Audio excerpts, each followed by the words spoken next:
অনেক সুন্দর একটি ম্যাজিক। এখানে দেখুন ড্রপডাউন থেকে কোনো একটা ডেটা সিলেক্ট করলে কি হচ্ছে, এখানে হাইলাইট হয়ে যাচ্ছে। এটা আমরা কিভাবে করব?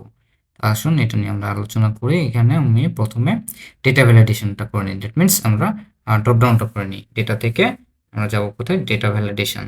ডেটা ভ্যালিডেশন থেকে আমরা এখানে অ্যানি ভ্যালু থেকে লিস্ট, এখান থেকে অ্যানি ভ্যালু থেকে আমরা লিস্টটা ধরে নেব।